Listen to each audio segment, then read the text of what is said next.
Merci, Monsieur le Président, honorables assesseurs. Professeur Ba, Oui. merci d'être venu. Merci. Et on profite de l'occasion pour vous féliciter parce que vous êtes un médecin réputé et très attaché à son travail. Merci. Et on va donc continuer à vous poser des questions.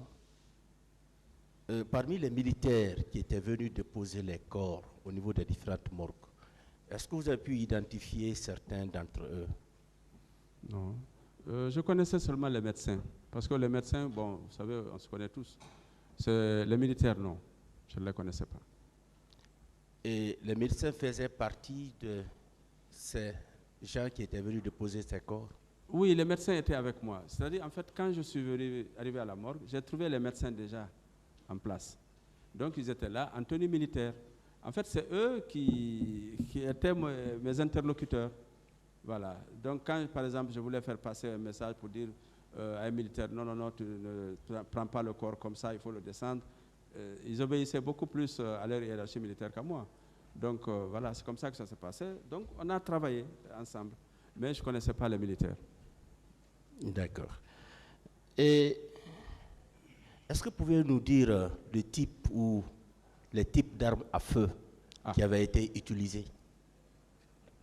Oui. Allez-y, s'il vous plaît. Je peux dire le type d'armes à feu. D'abord parce que j'ai eu à examiner les douilles.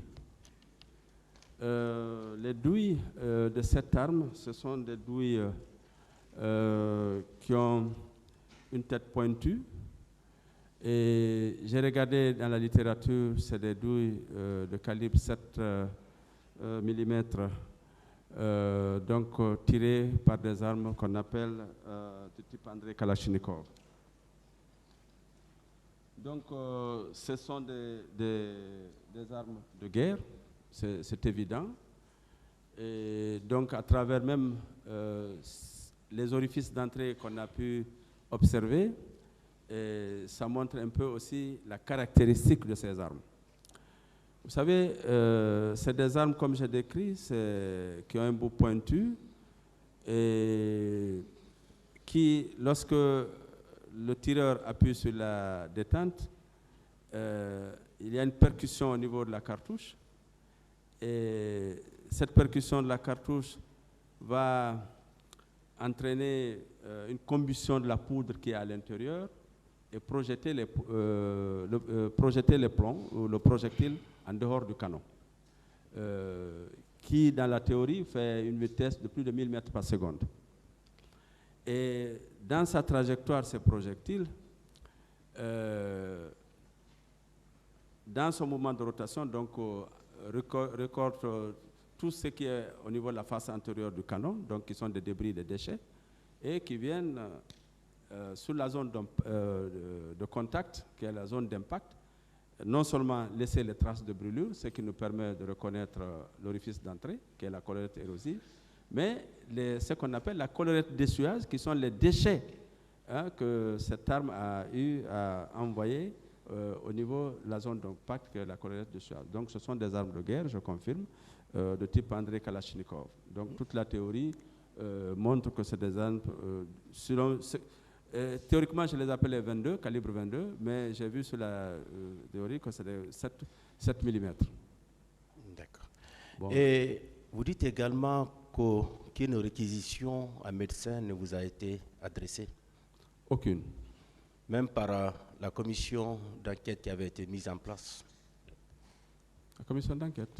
Oui, l'enquête nationale. Bon, je faisais partie de la commission d'enquête, donc... Non, j'ai seulement informé à l'époque mes collègues de la commission d'enquête sur la nécessité de faire des prélèvements et de rechercher l'ADN. Et le ministre à l'époque, qui a été très réceptif, qui était ministre militaire, M. Sibalo Alamou, je vais dire son nom aussi, et il a été réceptif et tout de suite ils ont accepté et puis on a fait les prélèvements et envoyé. Donc la commission d'enquête, je pense que s'il y avait une décision à prendre, je devrais faire partie parce que je suis membre de la commission. Donc il n'y a pas eu de réquisition.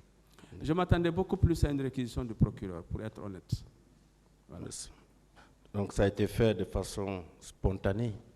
Voilà, c'est vous qui l'avez... Oui, Oui, je l'ai fait. J'ai eu peur de faire des autopsies. Vous savez pourquoi? Pour ne pas que vous me poursuivez pour profanation. C'est aussi simple. On pouvait porter plainte pour profanation des corps. Je fais l'autopsie, je n'ai pas l'autorisation. Voilà pourquoi je ne l'ai pas fait. Donc je me suis arrêté à l'examen extérieur des corps.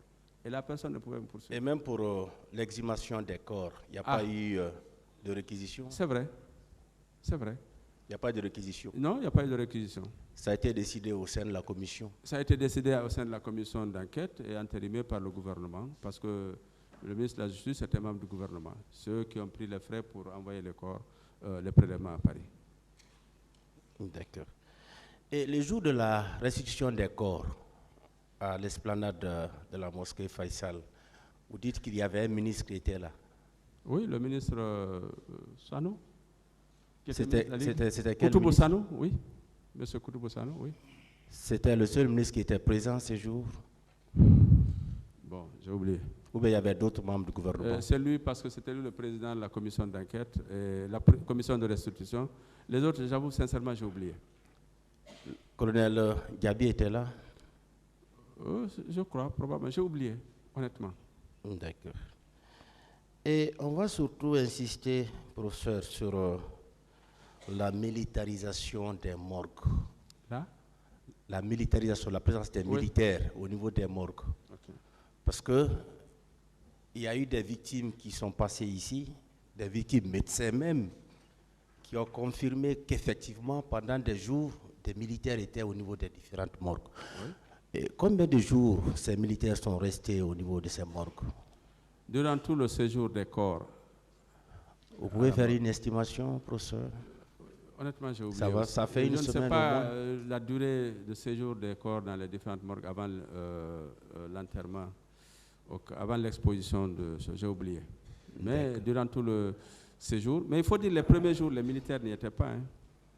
D'accord. Et ils sont venus? Ils ne sont pas venus immédiatement après. Je crois que c'est quand les gens, il y a eu beaucoup plus de mouvements dans les morgues où chacun voulait venir maintenant voilà, à la recherche d'un corps et tout ça. Donc il y avait beaucoup de monde. Donc je crois qu'ils ont décidé de sécuriser, je pense. Je pense que c'était beaucoup plus pour réguler, comme je l'ai dit, les rentrées et les sorties. Pour moi, c'était ça.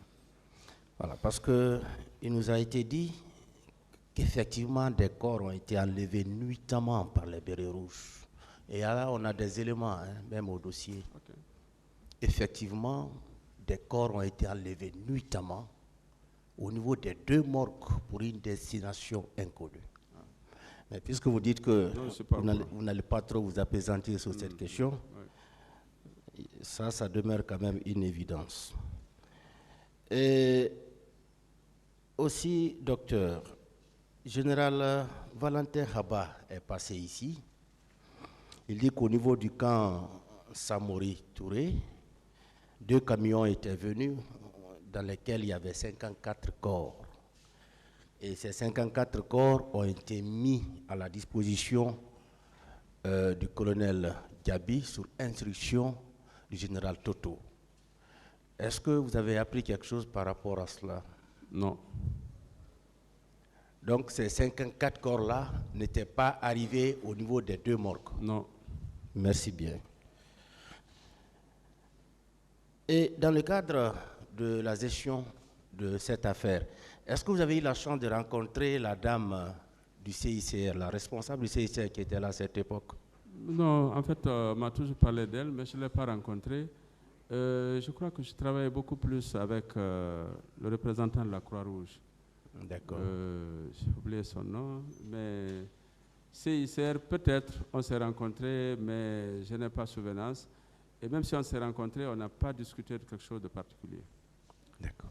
Oui, mais je ne me rappelle pas. D'accord. Et pour nous résumer, par rapport à l'utilisation des armes, il y a eu des armes à feu, oui. Des armes contondantes oui. Et des armes tranchantes. Des armes tranchantes, oui. Merci, docteur. Merci beaucoup. Monsieur, le chef d'état-major général des armées est à son bureau.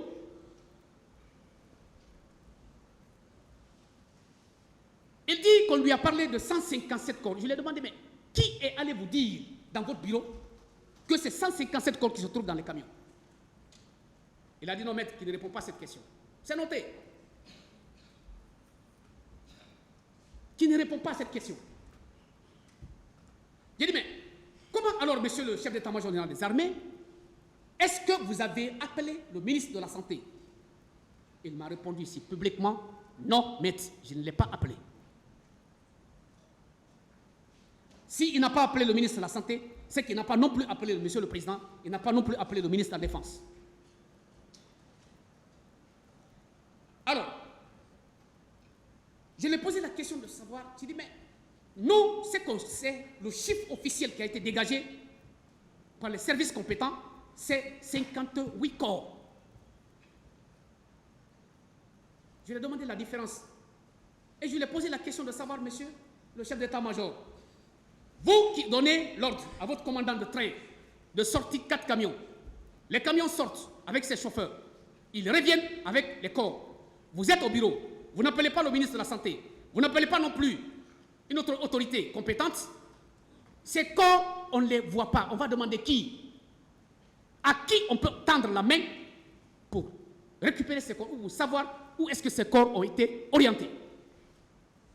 Je me rappelle très bien la réponse qu'il m'a donnée ici dans cette salle. Il m'a dit, maître, vous me mettez la corde au cou. Moi, je n'ai pas besoin de vous mettre la corde au cou, général. En pareil cas, jusqu'à ce que le président m'a interrompu, je me rappelle très bien. Parce que je tournais autour de la question. Je change un peu, le président voit mon passage et c'est la même réponse qu'il doit me donner. Le président m'a dit, maître, passe à autre chose. C'est noté dans le primitif de toute façon. Si le ministre de la Santé n'a pas pris connaissance de l'existence de ces corps, il n'a pas été appelé. Et pourtant, le premier jour, le 28 septembre 2009, c'est Général Sano qui a appelé monsieur le ministre de la Santé. Pourquoi alors, qu'est-ce qui lui a empêché de continuer cette œuvre-là? Ce jour qu'il a reçu des corps 157 pour dire, monsieur le ministre, la situation est grave.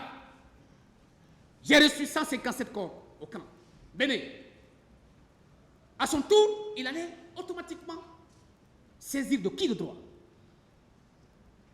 Mais en catimini, de manière opaque, général, banalise cette situation. Parce qu'aujourd'hui, ce sont eux qui sont... C'est lui qui a la maison centrale. Le parquet a fait volte de face à ce niveau-là. Comment quelqu'un manipule 157 corps, ordonne la sortie des camions, revient avec ces camions-là, pleins de corps, l'intéressé soit en liberté, fait des va-et-vient dans la rue. Il va qu'à ses affaires. Pourquoi? Pourquoi ça? Il a fait un aveu ici, il dit, il a reçu 157 corps. C'est que c'est évident, c'est qu'une personne qui est montée à son bureau, monsieur général, en garde-boue, il y a 157 corps. Il devrait se mettre sur les pieds, descendre automatiquement, appeler toutes les autorités compétentes afin qu'on puisse le trouver là-bas, présent, et que ces corps puissent être véritablement orientés dans les mains de l'administrateur de la mort. Pourquoi alors demander au ministre ces corps? Pourquoi lui demander ces corps? Il n'a pas géré les corps. Le comité de crise qui a été mis en place par lui, par arrêté, c'était présidé par un responsable, Diakité, qui était également directeur, qui était responsable de l'hôpital, au niveau du département de la santé. Et il vit. Il a géré cette crise. Ce comité a travaillé en pleine collaboration avec les ONG, Terre des Hommes, pour s'occuper des blessés. La commission chargée de la décision des corps également a travaillé en étroite collaboration avec les autorités religieuses et tout le monde. Mais alors, de l'autre côté, on vous a dégagé que plus de 2000 morts. Personne ne peut se réjouir de la mort de son prochain. C'est la vérité. Lorsque j'ai entendu dans les réquisitions du ministère public, vers la fin, il dit que, Monsieur le Président, que c'est qu'il a constaté que depuis cette audience, que personne n'a éprouvé un sentiment de remords. c'est pour vous amener à ce que ceux-ci-là, ou clients, puissent être condamnés. Mais comment vous voulez, vous qui êtes le chargé de la poursuite, vous ne menez pas vos enquêtes de manière minutieuse. Vous revenez, vous demandez au juge que les 2 ou les 11, ce sont eux, parmi lesquels se trouve le ministre de la Santé. Il a fait quoi dans ça? Au point où vous demandez la réclusion criminelle à perpétuité.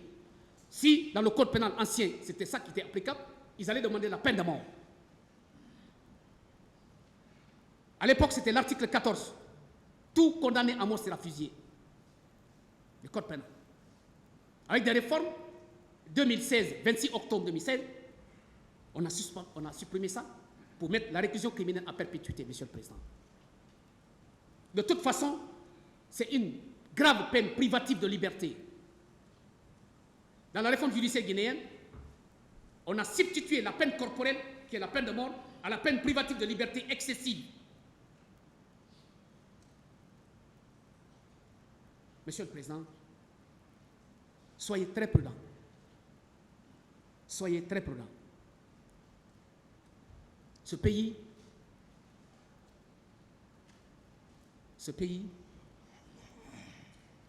il est pour tout le monde. Il est pour tout le monde. On va s'accorder sur un certain nombre de facteurs. La devise, elle est unique. La monnaie, elle est unique. Le drapeau, elle est unique.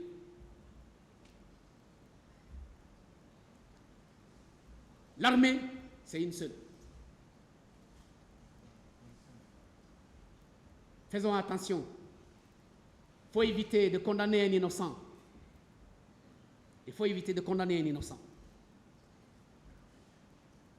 Mieux vaut libérer des coupables que de condamner un innocent. Si ça se fait, c'est une grosse erreur judiciaire et qui est irréparable. Ça reste dans les annales. Décidez pour que vous partiez à la maison, se coucher, dormir très bien, profondément. De toute façon, la justice, elle est telle qu'elle est. Mais vous, les juges, vous avez une double responsabilité. C'est vous, Dieu, qui vous a donné. Ce n'est pas une personne. Ce n'est pas une personne. Alors, Général Sanon est parti. Après cette déposition lourde de conséquences, il est revenu 2 fois. La deuxième fois, vous avez fait la confrontation. La confrontation, Général Sanon, professeur Hassan et mon client, colonel Abla Chérif Diaby, publiquement ici. Je pose la question au professeur, est-ce que, un seul instant, le général vous a contacté pour vous dire qu'il a reçu 157 corps? Le professeur a répondu non. Général, est-ce que vous avez appelé professeur? Il a dit non. Est-ce que vous avez appelé monsieur le ministre de la Santé? Il a dit non. Jusqu'à ce que même le président m'a dit, mais maître, on ne vient pas répéter. Non, ce n'est pas une répétition, ce sont des confrontations, c'est des points de divergence. C'est ce qu'on veut ressortir. J'ai regardé la question. Mais la réponse, elle est telle qu'elle est. Tout le monde connaît. Le général s'est soustrait de son obligation. Monsieur le chef d'état-major, à l'époque, il devrait répondre de ces faits. 157 corps, à lui seul. Il sait la destination. Il connaît la destination. Celui qui a ordonné la sortie des camions, et les camions ont pris les corps. Les camions ne se sont pas dirigés ailleurs. Les camions sont revenus là où il est. Ces corps disparaissent. On indexe une pauvre personne à la réception de ces corps. la personne qui a commandité, la personne qui a donné l'ordre de sortir les camions, de revenir avec les corps, ses chauffeurs, son commandant, ne sont pas inquiétés, c'est extraordinaire. C'est extraordinaire. C'est extraordinaire. On veut s'en prendre à ce monsieur.